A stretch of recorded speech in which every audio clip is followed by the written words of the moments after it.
It has happened again. Another Florida deputy, this one from Indian River County, gunned down in the line of duty. 25-year veteran Terry Sweeting Mashkow was carrying out a court-ordered eviction this morning when the subject opened fire. Another deputy was shot, and a locksmith helping them enter the home near Vero Beach was critically hurt as well. Tony Pipitone is in the newsroom monitoring every development in this breaking story.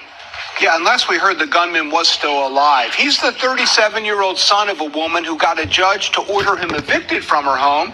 Instead, police say he opened fire, leaving another community mourning the loss of a deputy who will not be coming home tonight. The gated Bermuda Club community, a short walk from the ocean just north of Vero Beach, is where Deputy Terry Sweeting Mashkow was helping evict a man from his mother's home when gunfire rang out. 47 years old, 25 years and 16 days of service with the Indian River County Sheriff's Office. Made the ultimate sacrifice today. He was killed in the line of duty inside of that residence. Two deputies with her, including one who was shot in the shoulder, returned fire, and the 37-year-old troubled son, whose mother wanted him out, was hit several times. It's not someone that was on our radar. It's not somebody that we were actively engaged with.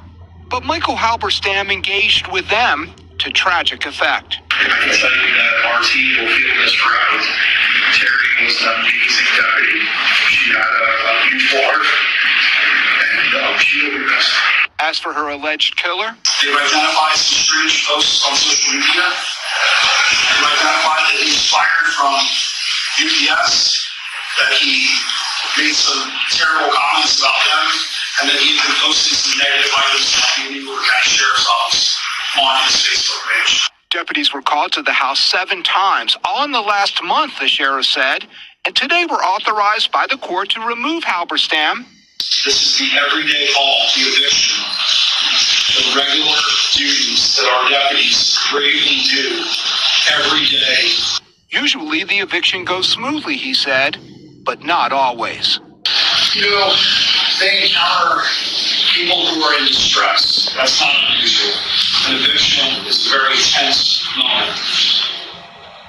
But never before in Indian River County as tense as today, leading to the death of one deputy, the shooting of another, and the critical wounding of the locksmith who was helping them get into the house after the suspect's mother made her way outside during that eviction process. Now, Halberstam had prior arrests on drug and assault charges in Virginia, but was not a convicted felon, so he apparently had the right to possess the gun he used to allegedly kill Indian River County Sheriff Deputy Sweeting Mashkow. Only the second line-of-duty death in that agency's 100-year history. Reporting in the newsroom, Tony Pipitone, NBC6 News. What's going on, YouTube world? It's Coffee on the vid. And then, like I always say, man, only in Florida. Leave it to Florida. All the zaniest, craziest, bizarre crime stories, occurrences, etc. And you see the headline here: Florida police officer deceased, 2 others injured after attempt to evict son from a mother's home at a request. And the son, I guess, he had minor criminal offenses in his record, but had been displaying some bugged out behavior. The mom wanted him gone. He had went on social network before and made some posts negatively about the police. This is Vero Beach, Florida. Indian River Sheriff's Department is the law enforcement entity of which Terry Mashkow, was she a deputy? Deputy Terry Mashkow made the ultimate sacrifice today and was unalived in the line of duty inside of that residence. That's a quote from Sheriff Eric Flowers. And yeah, man, it's wild. Like, just an eviction. I guess the guy fired the weapon off indiscriminately, as it is being described, and this deputy Terry Mashkow lost her life, man. What is it? Eviction in Bermuda Club, a gated community in Vero Beach, Florida, on Friday, November 21st. So a gated community, you know, that's why I always point out to everyone, people want to get all high and mighty and look down on different portions of the population or different walks of life. But let's keep it real.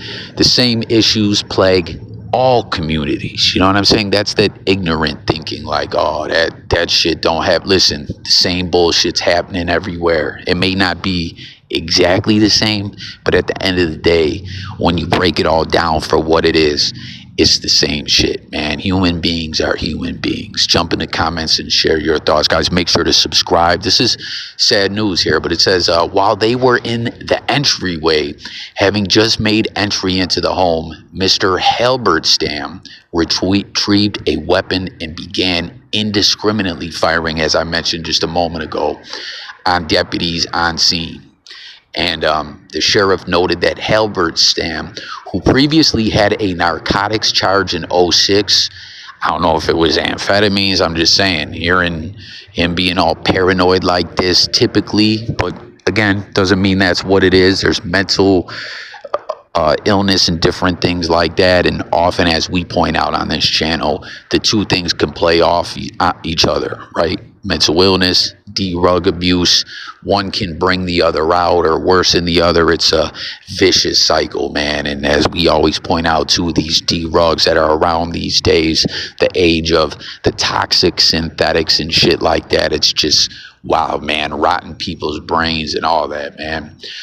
And a misdemeanor charge out of Virginia in 2015, was also injured in the incident and was transported to the hospital in critical condition. So the dude who killed the officer was hurt as well. Officers identified quote unquote strange posts on social media from Halberstam prior to the incident, including quote unquote negative items about the sheriff's office. He noted that they also received 6 calls within a month from the mom. So the mom's calling down about her son living in this gated community. She can't deal with this shit. She's got to get him up out of there. He's on social network posting shit about the police. And when they came, he did what he did. And he's in critical condition, but the officer is unalived. It's wild. I'm surprised the police didn't dead him off as well. I don't think people really would have blamed him, right? Flowers said Mashkow, who served with the Indian River office for 25 years, gave her life to this community, adding that she would be remembered as someone who had a beautiful heart. And you see, there's in one of the different images and whatnot appearing on the screen, there's a crane holding up a flag as that was put up in her honor. And the governor also spoke out on the incident. He said, there is a lot going on. Just know Florida Department of Law Enforcement is engaged, working with the sheriff and the local community. We will hope for the best results of that. And the feds also put out a post in regards to all this, speaking about how she was survived by her husband and daughter. And it says the FBI sends our prayers and condolences to Deputy Sheriff Mashkow's family, friends, and colleagues left behind. They will have our full support. So there you have it, man. Deputy just going to serve an eviction, and this crazy bastard just firing off weapons. That's something we got to point out. Recently, in another video I did, there was a short, and people were tripping on me, and we were getting into this back and forth where there was this guy, I forget exactly where it was, right? But he had a history of like mental illness and whatnot, and was getting arrested and different things. This is unrelated to this, right? And he ended up getting picked up by law enforcement walking into oncoming traffic. And when they called his family said, listen, we understand you got to do your job, right? But can you please get him put into a mental facility? Because often when dealing with people with those kind of problems, they're TREAT mint resistant. They don't want it, or they don't trust. It's just a ongoing vicious cycle. And they were like, listen, law enforcement, now that you got him, please. They were like, well, we got to deal with the warrant. I don't know why they couldn't have dealt with both. But at the end of the day, this guy was released after walking into oncoming traffic. Law enforcement didn't get him any help. Once again, this is not this same situation I'm talking about. I'm talking about a different one. But the family begged and pleaded.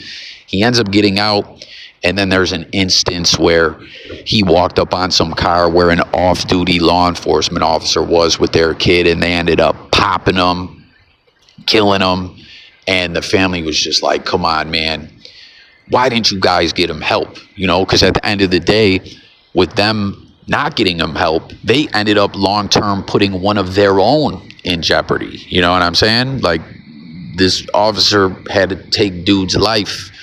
But what I'm saying is, he could have been in a treatment facility, right? Because so often people trying to get their loved ones help and ish like that, they fight back. They don't want it, you know. But when law enforcement has them, they can use their status to expedite the process a bit, and they weren't interested in it. But I was just saying, man, they dropped the ball, and one of their own and their own's family ended up lives in jeopardy, and a life's lost of someone who could have just been locked the fuck up getting that treatment. But some people were like, well, why didn't the family get him treatment?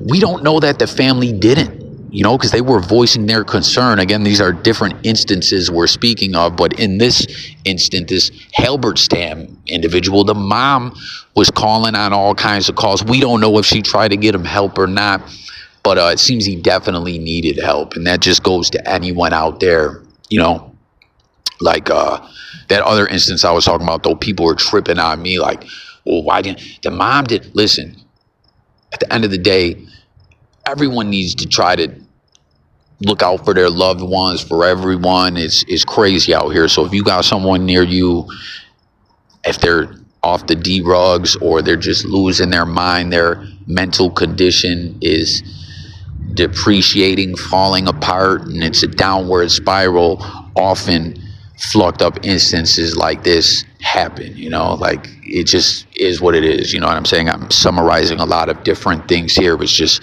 crazy, wild times we're living in. I don't know that D-Rugs played into this instance for show. I'm just saying that he had a history of that in the past, and you know, it's just wild. But here he is in critical condition, and this officer is no longer here, left behind a kid and a husband. But it's mean and vicious cycle of shit going on these days. So stay tuned for updates. Jump into the comments, share your thoughts about it all. Anyone in the local area you heard about this, like, join the discussion. As always, this is Coffee, where we talk it up on a vast array of different topics, from music to news to TV shows to crime stories to all kinds of ish, as well as live streams where you can call it in and chop it up with coffee. But we just try to unpack everything and speak about it from a level-headed standpoint. You know what I mean? I always say I don't claim to have all the answers or claim to know anything, but we're just in this age, man, where the news is on a lot of bullshit, you know, so we try to keep it a buck about it all. So RIP to that officer. Updates on the way. It's Coffee. I'm out of here, y'all. Peace.